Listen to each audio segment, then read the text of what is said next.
오늘 함께 은혜 나누실 말씀은 갈라디아서 3장 23절부터 29절 말씀입니다. 믿음이 오기 전에 우리가 율법 아래 매인 바 되고 계시될 믿음의 때까지 갇혔느니라. 이같이 율법이 우리를 그리스도에게로 인도하는 몽학 선생이 되어 우리로 하여금 믿음으로 말미암아 의롭다함을 얻게 하려 함이니라. 믿음이 온 후로는 우리가 몽학 선생 아래 있지 아니하도다. 너희가 다 믿음으로 말미암아 그리스도 예수 안에서 하나님의 아들이 되었으니 누구든지 그리스도와 합하여 침례를 받은 자는 그리스도로 옷 입었느니라.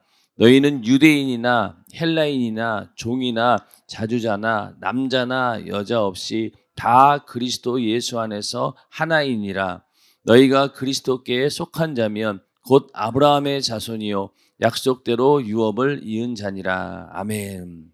오늘은 갈라디아서 3장 23절부터 29절 말씀을 중심으로 율법으로 알게 되는 예수의 공로라는 제목으로 율법과 복음의 조화 8번째 시간 함께 은혜를 나누도록 하겠습니다. 예수의 공로 그러면은 예수님께서 내 죄를 또 내 저주와 나의 질병을 대신 담당하시기 위해서 육신의 고난을 당하시고 또 채찍에 맞으시고 또 십자가에 달려 모든 저주를 받으시고 그리고 죽으시고 무덤 속에 들어가셔서 다시 부활하셨다. 그로 인해서 우리는 질병에서 저주에서 가난과 고통에서 또 영원한 지옥의 형벌에서 내가 구원받았다. 그것이 바로 예수님께서 우리에게 베풀어 주신 공로입니다. 그래서 우리는 그 공로를 입은 자들이고 내가 이 예수의 공로를 입었다라고 하는 사실을 일생 동안 우리가 육신을 입고 사는 동안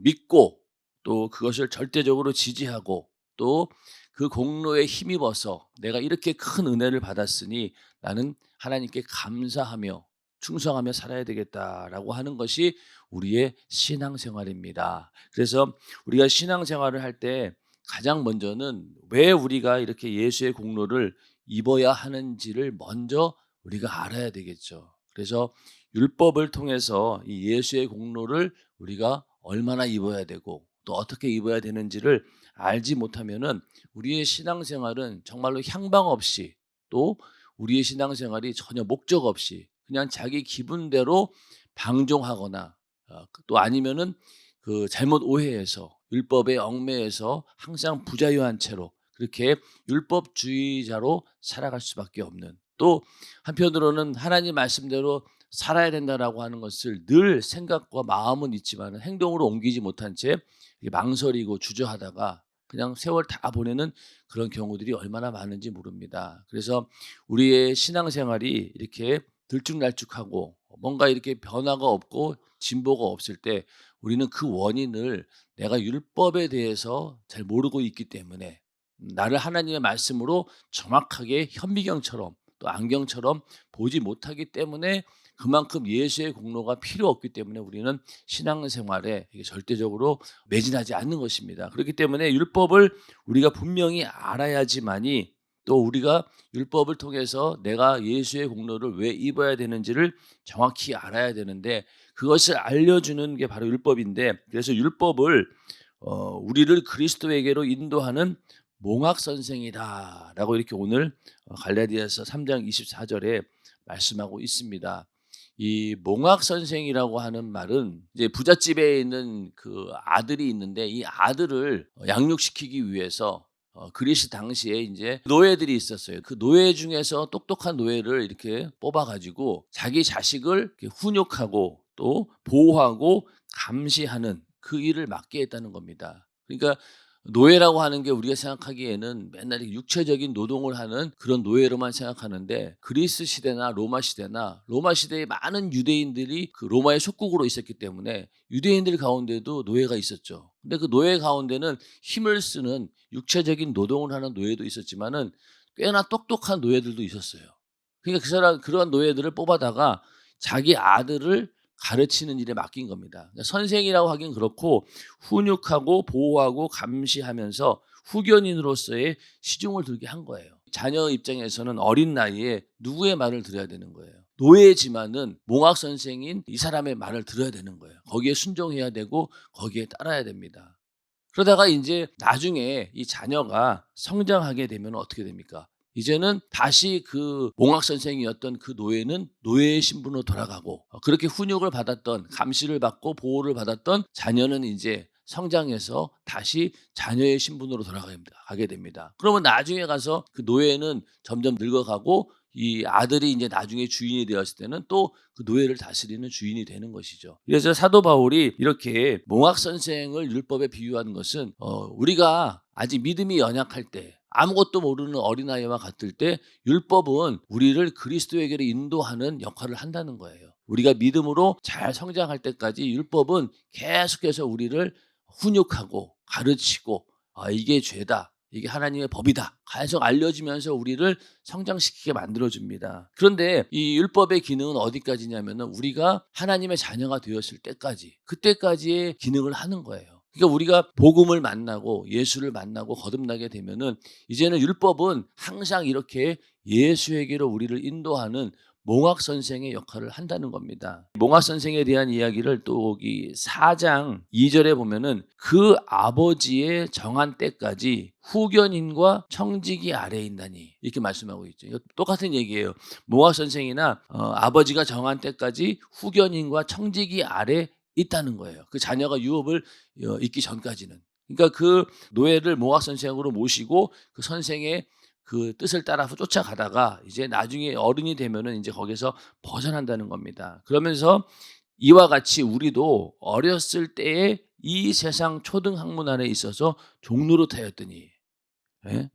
때가 참에 하나님이 그 아들을 보내사 여자에게서 나게 하시고 율법 아래 나게 하신 것은 율법 아래 있는 자들을 속량하시고 우리로 아들의 명분을 얻게 하려 하심이라. 그래서 이제 예수님께서 이 땅에 오셔서 그 율법을 완성하고 또 율법을 이루심으로 인해서 이제 우리가 하나님의 자녀가 될 수 있는 명분을 얻게 하였다는 겁니다. 이만큼 이렇게 몽학 선생처럼 율법은 우리를 그리스도에게로 인도하는, 또 예수의 공로를 계속 알게 해주는 그런 역할을 하고 있습니다. 우리가 율법에 대해서 알지 못하고 또 율법을 무시하게 되면은요, 예수의 공로가 그만큼 필요하다는 사실을 우리는 모릅니다. 그래서 율법을 통해서 내가 죄를 많이 지적받으면 지적받을수록 어때요? 우리는 예수 그리스도를 만날 수 있는 길이 더 많이 열린 겁니다. 그래서 우리가 율법을 통해서 내가 이렇게 계속 예수를 만날 수 있다라고 하는 것이 축복이고, 또 이렇게 율법과 복음의 조화를 이룰 수밖에 없는 거죠. 율법을 통해서 죄를 많이 지적받으면 받을수록 나는 이렇게 또 예수가 필요한 자구나 깨닫게 되고, 그러다 보니까 율법의 기능도 살아나고 또 율법을 통해서 죄를 지적받고 회개하며 또 복음을 만나고, 그러니까 율법과 복음의 조화를 이루면서 사는 것이 우리의 삶입니다. 그러니까 신앙생활은 항상 그게 계속 연결이 되어 있는 거예요. 말씀을 듣고 내가 죄를 깨닫고, 그러고 나서 예수를 또 만나서 우리가 그 죄사함 받고 다시 또 성령이 주시는 그 능력으로 또 우리가 말씀대로 살아갑니다.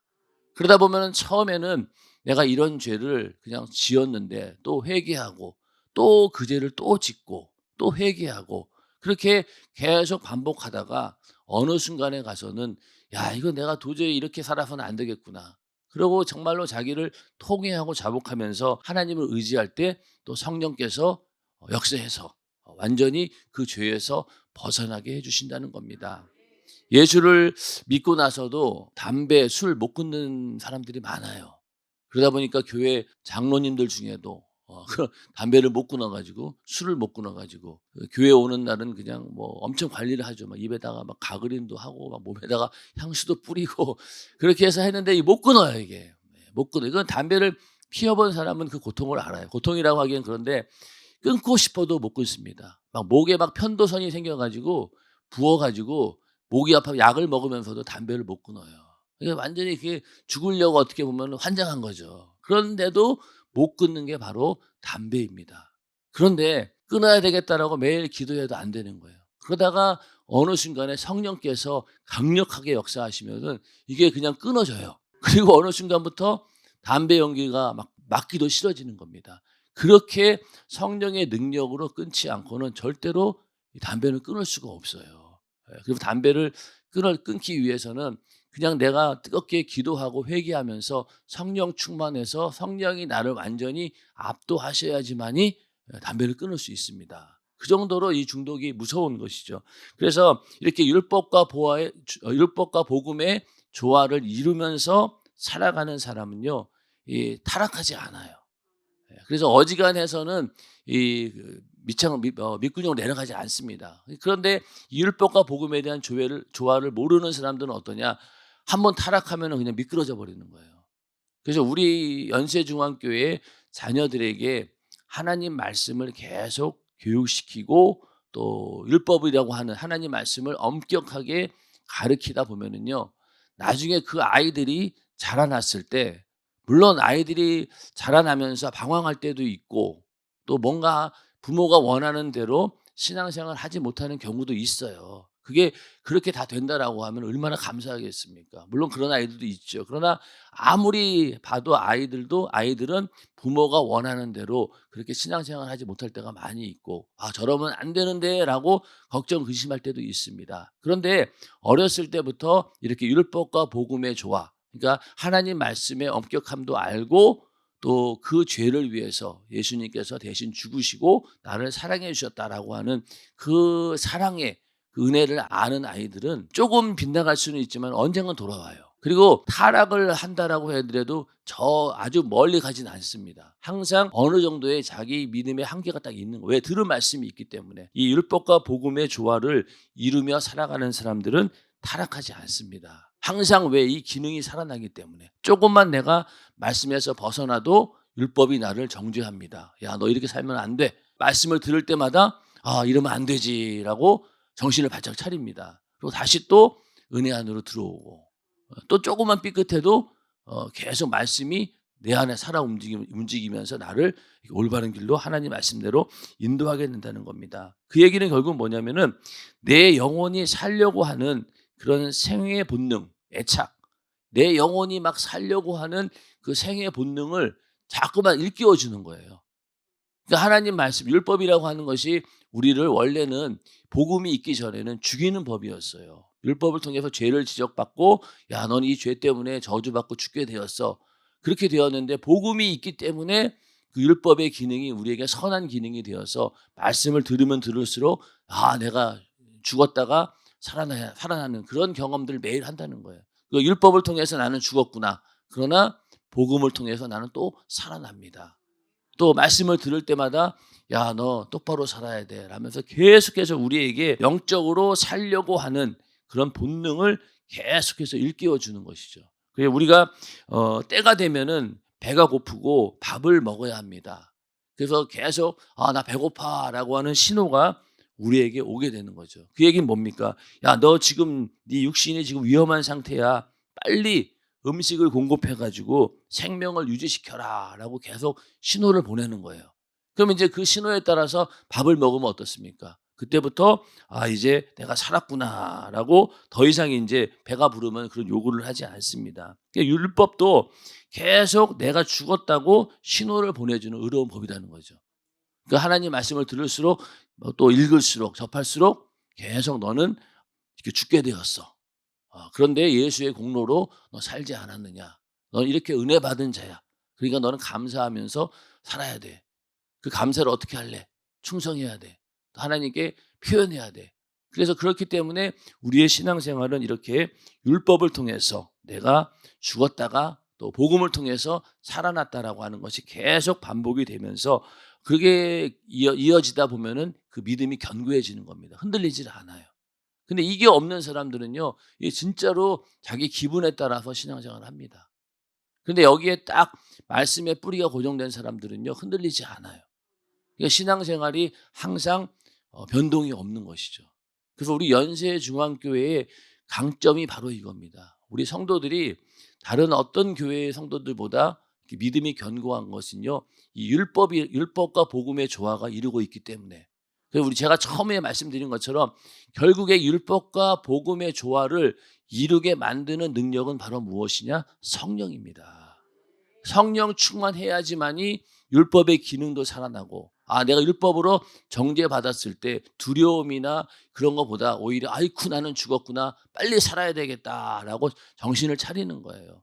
그러면서 예수를 붙들게 되고, 그런데 예수의 피공로 의지해서 죄사함 받고 회개했음에도 불구하고 하나님 말씀대로 살기를 간절히 원하지만 또 내 뜻대로 안 돼요. 육신의 한계 때문에. 그래서 우리가 성령을 의지합니다. 그러면 성령께서 우리에게 감동해 주시고 또 감화해 주시면서 나를 하나님 말씀대로 살아갈 수 있는 능력을 주는 거죠. 아까 말씀드린 것처럼 담배를 끊어야 되겠다. 그리고 피고 나서도 맨날 회개합니다. 그래도 못 끊어요. 그런데 성령으로 충만하니까 끊어지더라는 거예요. 그러니까 우리의 모든 신앙생활의 행동에 있어서도 율법과 복음의 조화를 이룰 수 있도록 결국은 그 말씀대로 살아갈 수 있도록 인도하는 분은 바로 성령이십니다. 그래서 우리 연세중앙교회가 성령 충만함을 위해서 기도하라는 거예요. 성령 충만함을 유지하는 유일한 방법은 기도밖에 없어요. 그건 여러분들이 아마 경험해 보셔서 잘 알 거예요. 성령으로 충만하기 위해서는 기도해야지만이 이게 성령 충만해집니다. 그러면은 성령 충만함이라고 하는 게 어때요? 어떤 겁니까? 마치 물에 컵에 이제 물이 가득 들어 있어요. 그러면은 그 가득 들어 있는 컵에다가 다른 게 들어오지 못해요. 그렇죠? 그런데 만약에 컵이 좀 비어 있으면은 다른 게 들어옵니다. 그게 바로 성령 충만함이에요. 다른 게 들어올 틈이 없어요. 그러니까 성령이 충만하다 보면은 아까 같은 그런 담배를 피우고 술 먹고 방탕했던 그런 생활들이 기억도 안 나요. 그런데 성령이 충만하지 못하면 어떻습니까? 그 빈틈을 타고 들어옵니다. 또 다른 예를 들면은 이것도 담임 목사님께서 자주 드는 예인데, 꾸정물이 있어요. 꾸정물이 있습니다. 그 꾸정물을 막 이렇게 흔들고 있을 때는 꾸정물이에요. 그러다가 이제 가만히 내비두면 어떻습니까? 밤사이에 꾸정물이 싹 밑에 있는 불순물들은 다 가라앉고 위는 깨끗한 물이 있어요. 그래서 겉으로 봤을 때는 야, 물이 참 깨끗하구나 그랬는데 다시 한번 휘휘 저으면 어떻게 돼요? 다시 꾸정물이 됩니다. 콩나물 대가리, 김치 쪼가리 다 올라와요. 그런 것처럼 우리 인간은 이 죄의 본성을 가지고 있기 때문에 바로 그 상태예요. 흙탕물이었는데 지금 성령 충만함으로 이게 싹 가라앉아 있는 거예요. 육신의 소욕과 정욕이. 그래서 성령 충만이 계속 유지가 되면은 이게 맑은 물로 보이는데, 성령 충만하지 않으면 이게 흔들려요. 휘 저으면 또 내 안에 있는 근성이 막 나타납니다. 고집과 또 불만, 불평, 또 여러 가지 막 쓸데없는 그런 생각들, 예전에 갖고 있던 습관들. 그러다 보니 성령 충만하게 신앙생활 열심히 하던 사람도 성령 충만함이 딱 끊어지게 되면은요, 옛날에 안 피우던 담배가 생각이 나요. 그 꿈속에서 막 담배를 피운다니까요. 술도 마시고.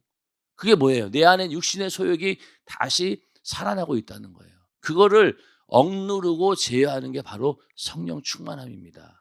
우리 인간은 절대로 그 본성 자체를 벗어날 수는 없어요.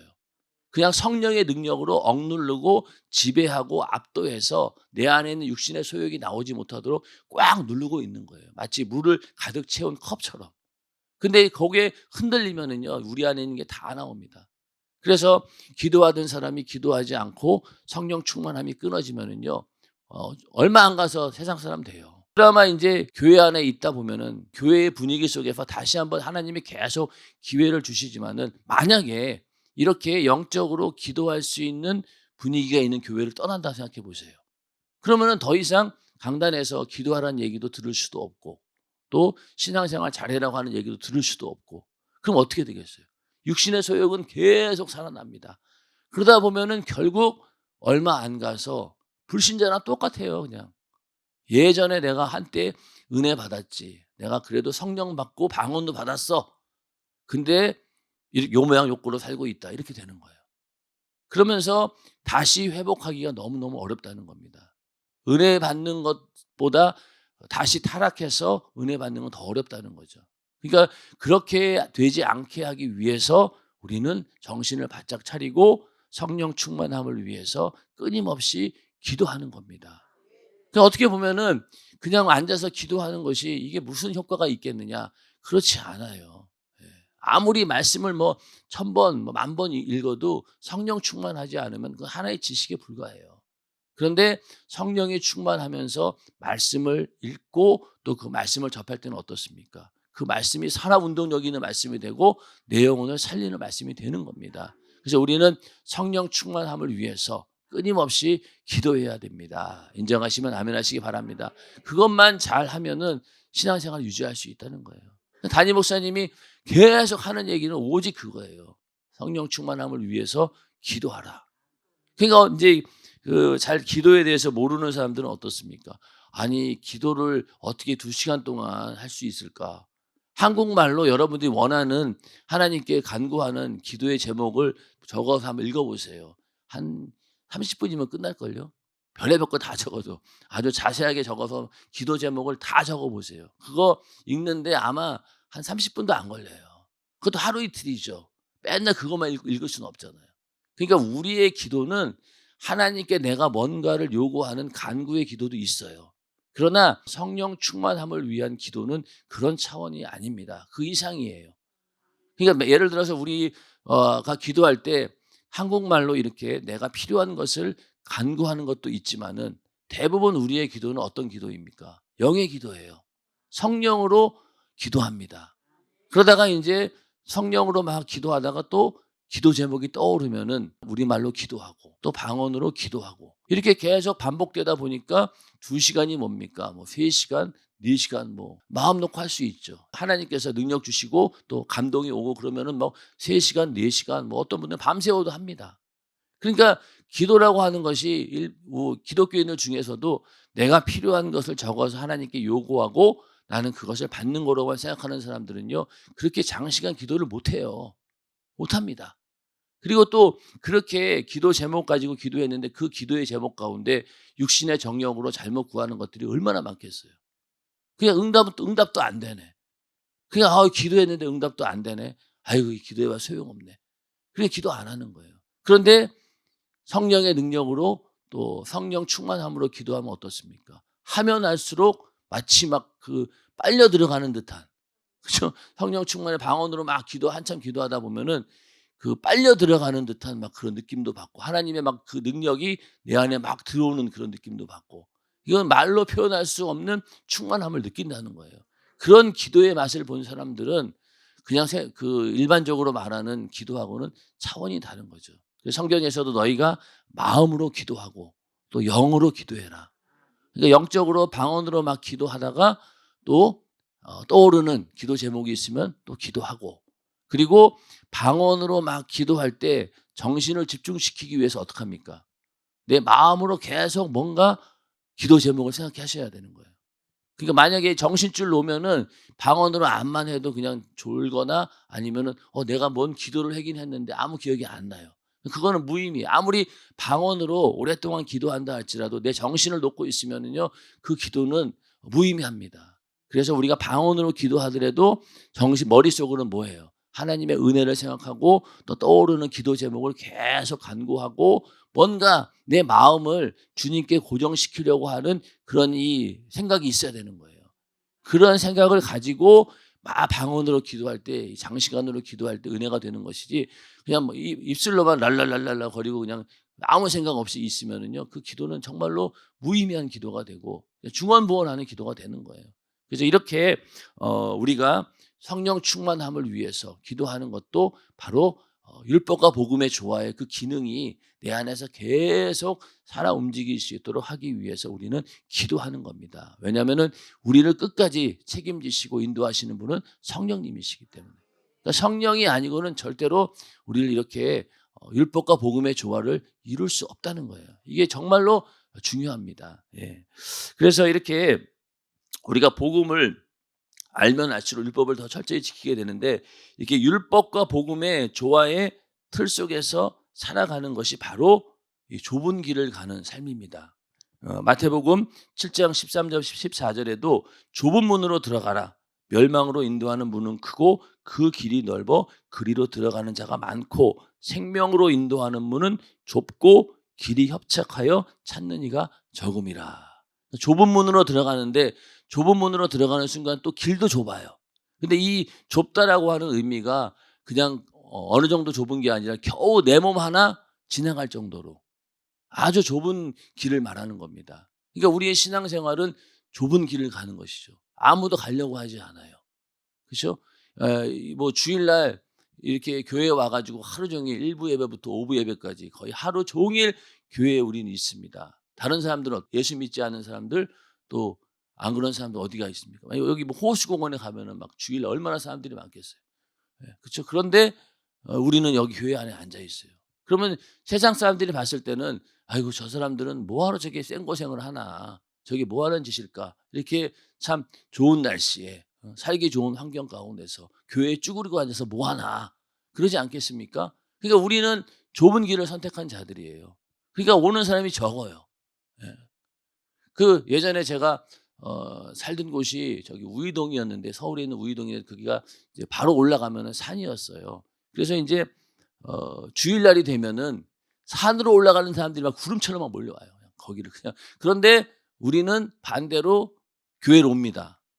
그 사람들 지나 가지고 교회로 오는 걸 보면서 이 말씀이 생각나는 거예요. '아 우리는 좁은 길로 가고 있구나. 세상 사람들이 찾지 않는 좁은 길로 가고 있구나.' 이것이 참 감사하고 바로 이것이 천국까지 가는 길이기 때문에 찾는 이가 참 적은 길이다. 그러나 우리는 이 좁은 길로 갈 수 있다는 것이 얼마나 감사한 일인가. 그래서 하나님의 선택을 받았다는 거예요. 이 좁은 길로 간다는 게 내 의지로 되었습니까? 하나님께서 그렇게 은혜를 주셔서 사모하는 마음을 주셨기 때문에 그 좁은 길도 가는 것이죠. 그러니까 율법과 복음의 조화를 이룬다라고 하는 것은 이 좁은 길로 가는 그 길입니다. 그러니까 항상 마음을 졸이고 사는 거죠. 그래서 이것을 어떤 사람들은 부자유하다라고 말하겠지만 그렇지 않아요. 율법과 복음의 조화 가운데 있는 자들은 이 좁은 길로 가고 마음을 졸이면서 살아가는 것 자체가 자유예요. 오히려 반대로 그 내가 육신이 그냥 자유로우면 오히려 더 불안해요. 여러분들 만약에 주일날 교회에 안 있고 다른 장소에 있다 생각해 보세요. 어떻겠어요? 네, 출장 갔어요. 어쩔 수 없이 교회를 본교에서 못 드려요. 외국에 나갔으니까. 그럼 어떡합니까? 그 교회도 없어요. 그러면 이게 육신은 편안한 것 같아도 마음은 막 불안한 거예요. 그러다가 인제 교회에 가서 예배드리면 어떻습니까? '아이고 살았네.' 이러잖아요. 이게 자유죠. 그쵸? 근데 세상 사람들은 이걸 자유로 여기지 않고 육신이 편안한 거를 자유로 안다는 거예요. 그래서 이거는 마치 고개사가 줄을 타듯이 율법과 복음이라고 하는 그 두 법의 간격 속에서 살아가는 거죠. 줄타기 할 때는 어떻게 합니까? 균형을 잡기 위해서 큰 장대를 들고 어떻게든 균형을 유지하려고 조심스럽게 걸어가잖아요. 그게 바로 우리의 신앙생활입니다. 아, 요렇게 한 말씀대로 삐끗하면 큰일 나지. 내가 말씀대로 살아야지. 그러고 또 이렇게 움직일 때는 또 하나님의 은혜로 붙들어 주시니까 회개하고 또 다시 중심을 잡고 계속 그러면서 그 아주 좁은 길이고 외줄타기처럼 그 길을 가는 거예요. 그런데 지난번에도 말씀드렸지만 그 율법과 복음의 조화를 이루며 살아가는 사람들이 인제 그거를 즐깁니다. 그 외줄타기 하는 거 보면 어때요? 그 막 걸어가다가도 막 뛰기도 하고 그쵸? 막 떨어질 것 일부러 떨어지는 것처럼 보이다가 휙 일어나면서 사람들의 마음을 흔들어 놓잖아요. 그런 것처럼 율법과 복음의 조화가 이루어진 성령이 충만한 사람들은 그 이상을 초월하는 거예요. 처음에는 뭐 무서워하고 떨어질까 봐 무서워 가지고 벌벌 떨면서 그 길을 가겠죠. 외줄타기를 하겠죠. 그런데 점점 익숙해지면 어떻습니까? 아주 편안하게 그 길을 갑니다. 그게 바로 우리의 신앙생활이죠. 연세중앙교회 신앙생활 하기 너무 힘들어. 처음에 그럽니다. 그러나 시간이 지나고 익숙해지면 어떻습니까? 아, 그냥 그게 당연한 줄 알아요. 당연한 줄 알아요. 그런데 연세중앙교회에는 두 부류가 있는데 처음에 예수의 예자도 모르다가 불신자였다가 연세중앙교회를 만났어요. 그러니까 그 신앙생활은 그냥 연세중앙교회에서 하는 게 신앙생활의 정석인 줄 알고 성장한 사람들이 있고 또 한 부류는 어떤 분이냐 다른 교회에서 신앙생활 열심히 하다가 정말로 영적으로 목말라서 오신 분들이 있어요. 근데 처음에 그냥 예수의 예자도 모르고 불신자였다가 연세중학교 다니는 사람들은요 처음부터 그러려니 하고 그냥 불만도 없어요. 아, 당연히 신앙생활 이렇게 하는 거구나 알고 그냥 가는 거예요. 근데 다른 교회에 오랫동안 있다 오신 분들은 적응이 잘 안 돼요. 처음에 은혜 받을 때는 그렇게 살아야 되겠다고 하는데 자꾸만 시간이 지날수록 내가 점점 믿음이 해이해지면은 옛날 생각이 떠오르는 거예요. 아, 옛날에 나는 그래도 그렇게 신앙생활 할 때 뭐 그것도 나쁘지 않았는데 꼭 이렇게만 해야 되나? 오히려 그 마음이 더 크다는 거예요. 번민이, 갈등이.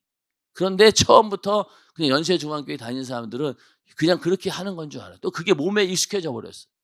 그러니까 어떻게 보면은 그 오랜 신앙생활을 했던 사람들보다 그게 더 그냥 견고한 믿음이 될 수도 있다는 겁니다. 그래서 우리는 이렇게 율법과 복음의 조화 속에서 비록 정말로 그 간극 속에서 긴장되며 살지만은 그것이 익숙해지게 되면은요, 나중에 너무나 자연스럽게 그 길을 갈 수 있다는 겁니다. 그래서 오늘 우리가 살아가는 것도 어떻게 보면은 다른 교회보다 정말로 뭐 스케줄이 빡셔요. 예. 매일 기도해야죠. 또 3일 예배 금요 철야 또 거기다가 뭐 전도하고 충성하고 이러다 보면은 예전에 아무것도 안 하고 놀 때가 있었습니다. 그럼 놀 때도 오히려 더 바빠요.